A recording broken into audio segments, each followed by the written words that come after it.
Verdi Sambo semakin terpojok, barada Richard Eliezer dengan lantang membongkar skenario jahatnya. Hakim Agung pun terus mencacah Verdi Sambo untuk menemukan bukti, fakta dan kejujuran perkara. Pasal 340 hampir di puncak, namun pengacara Sambo terus beraksi demi keringanan hingga kebebasan kliennya. Berikut kita saksikan cuplikan Kompas TV dengan Kang Asep Iwan Irawan, pakar hukum pidana.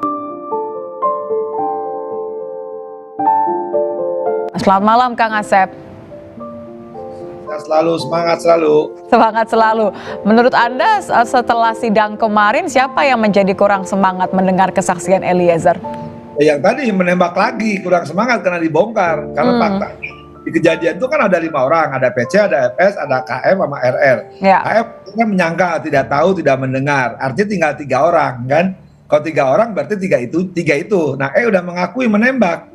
Nah, betul-betul waktu pertama saya merinding ya. Merinding tuh runtut penjelasannya, betapa jujurnya, betapa lurusnya, betapa kooperatifnya.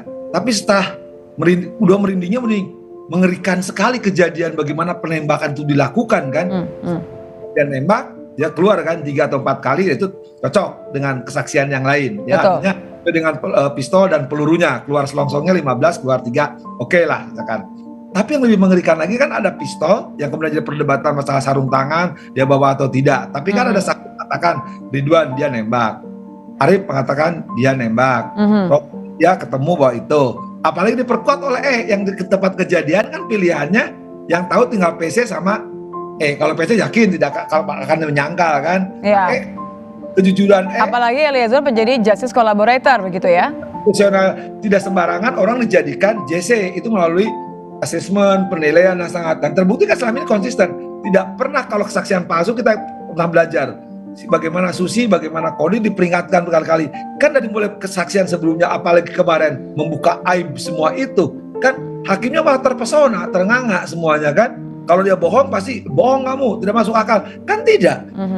Penonton malah terbawa suasana haru. Jadi Anda melihat bahwa hakim ini sepenuhnya percaya atau paling tidak meragukan kesaksian dari Eliezer. Hakim itu kan tinggal sekarang menilai kesesuaian satu dengan yang lain ya. Artinya sebelumnya sudah dipegang kesaksian Ridwan dia nembak, kesaksian dari Arif, kesaksian Romer. Nah sekarang yang tempat kejadian ya saya menduga sebagai pengalaman mantan hakim ya pasti hakim percaya kesaksian Eliezer. Ya, gimana nggak percaya? Kalau nggak percaya pasti diingatkan kan. Ketika yang lain juga diingatkan, jangan bohong, jangan masuk akal. Dia malah terpesona kan. Ya, kalau salah pasti dihentikan kan, ditanya diulang. Faktanya kan tidak. Malah dia mendengarkan majelis itu kan. Yang begitu tulus dan runtut.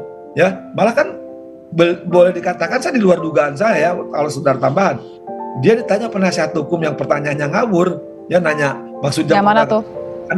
Dia tanya aja yang bersangkutan, saya terkaget juga. Oh ini mengenai sarung tangan ya? Ya, nah itu kan jadi perdebatan. Kalau saya bilang sarung tangan nggak ada masalah, mau sarung kontrasepsi kayak kesarungan semua, yang penting dia nembak, mau tidak atau tidak. Kita tahu tujuannya kan pakai sarung tangan supaya menghilangkan jejak. Tapi bagi saya yang penting dia menembak dan yang saksi yang menembak mengatakan. Tapi kalau dari pertanyaan tadi apa yang kalau Anda lihat berusaha untuk kemudian mengubah persepsi hakim mengenai kesaksian Eliezer?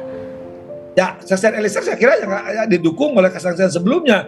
Jadi jelas ada penembakan, Eliezer mengakui, dan ada penembakan lagi dari itu si Sambo, gitu kan? Ya, terbukti ada senjata-senjata, terbukti lagi kata Eliezer senjata itu ditempelkan ke Eliezer senjatanya Yosua kan? Maksudnya apa gitu kan? Nah, kalau katakan itu nanti disangkal, justru logika akan rame. Apa artinya dia minta maaf kepada keluarga almarhum? Apa artinya dia minta maaf kepada anak buahnya yang tim 6 itu? Berarti ada perbuatan kan? Kalau nggak ada perbuatan dia melakukan, ngapain dia minta maaf kan? Ini kan bukan lebaran. Jadi Anda sepakat bahwa pertimbangan hakim nantinya memutuskan kesaksian Eliezer akan memberatkan Sambo ya? Ini sudah berapa persen? 100%? Oh 100%, sejak awal juga pembunuhannya telah terbukti pembunuhan berencana. Sekarang dikuatkan lagi oleh fakta-fakta ya, yang orang istilahnya saksi fakta yang orang itu ada di situ. Dia mengaku dia menembak dan ada penembak lainnya. Ya kalau nggak percaya, ya nggak mungkin lah. Wong dia jadi akui oleh lembaga kejujurannya oleh LPSK. Artinya akan menguatkan lagi kejadian runtutan rincian ya, kejadian yang diuraikan betul runtutnya oleh Eliezer itu akan menguatkan keyakinan hakim Tapi masalahnya, berani nggak hakim hukum maksimal? Berani apa tidak hakim berikan hukum maksimal? Kira-kira apa yang bisa membuat hakim ragu atau mempertimbangkan hal lain selain hukuman maksimal? Maksimalnya itu kan mati, ya. Oke lah, nggak usah mati seumur hidup aja misalkan, ya. Nah, kalau saya melihatnya, ini kelompok hakim anti hukuman mati, kelompok hakim yang pernah menjatuhkan mati, yang latar belakangnya tidak menganut mati, dan nampaknya kalau saya lihat majelis ini, ya, tidak termasuk kelompok-kelompok, kalau di istilah kami dulu itu, ini bukan hakim kelompok Tangerang yang berani mematikan siapapun dengan ya risikonya. Ini kelompok hakim-hakim Jakarta Selatan, istilah Jawa betul. Jadi Jakarta Selatan juga kan berani melepas, berani membebaskan. Ini betul-betul Jakarta Selatan. Dan kalau saya perhatikan, tunggu, saya harus tahan di situ. Kalau misalnya ada kecenderungan ke sana, tidak kemudian meragukan hasil vonis nanti dong ya? Kalau misalnya ada kecenderungan ke arah sana. Yang penting terbukti pembunuhannya kan bagi dia. Kan masalahnya hak hakim berapapun hukumannya, yang penting maksimalnya mati, seumur hidup atau penjara. Nah, publik kan umumnya mengatakan hukuman maksimal lah. Betul. Hidup, mati, syukur-syukur. Nah, kalau saya lihat ya jejak rekamnya majelis, ya sekali mudah-mudahan pendapat saya salah, pasti salah lah gitu ya. Nampaknya hakim tidak akan ke situ. Tadinya ke hukuman penjara. Karena di selatan pernah kejadian. Dulu juga ya tanda petik ya ada penegak hukum ya yang sangat terkenal sekali ya itu udah pembunuhan kan dengan KD-nya itu. Hukumannya kan tidak hukuman seumur hidup atau mati, hukumannya penjara kan. Nah, ini juga sama. Beberapa kejadian pembunuhan nampaknya mainnya di penjara gitu. Oke, terlepas nanti bagaimana kemudian akhirnya, karena ini masih dalam proses. Kalau Anda melihat kemarin kan sebenarnya kesaksian dari Eliezer ini agak berbeda ya dengan teknis seperti sidang lain-lainnya. Tidak dikonfrontir, kemudian bahkan seakan-akan seperti ia duduk sebagai terdakwa kemarin. Betul sekali gitu ya. Jadi saya kemarin juga, loh ini memeriksa saksi apa memeriksa terdakwa kan? Dia status saksi, terdakwanya KM sama RR. Kan seharusnya pertanyaannya, apa yang saudara ketahui tentang RR dan KM?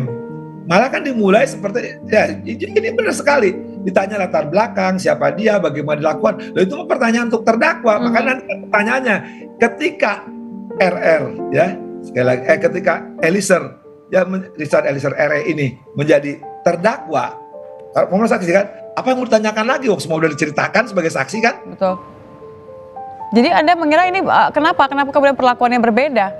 Bukan, saya juga bingung waktu itu kan, waktu kita komentar ini Kompas juga kan, loh kalau sekarang terdakwanya KM sama RR kan harusnya pertanyaannya apa yang saudara tahu dilakukan dan tepat dilakukannya ketika ada kejadian dilakukan KM maupun RR.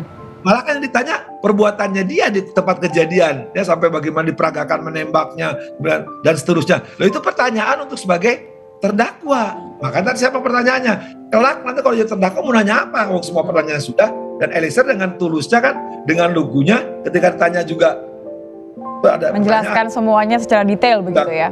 Tabrakan dulu. Apa yang tanya gituan? Sebenarnya enggak. Tapi Eliezer karena orang jujur, orang lurus, ditawa dia pernah dulu. Ican tadinya Musa tabrakan. Ini karena JPU juga kenapa nanya yang beginian, dakwaannya nggak ada, maksudnya untuk apa? Membuktikan apa? Tapi karena Eliezernya orangnya jujur, terbuka, lurus, diomong aja semua. Saya yakin masih banyak tuh yang akan terungkap nantinya ya. Terima kasih sudah menonton, jangan lupa like, subscribe, komen dan bunyikan lonceng notifikasinya, agar selalu mendapat video terbaru dari kami.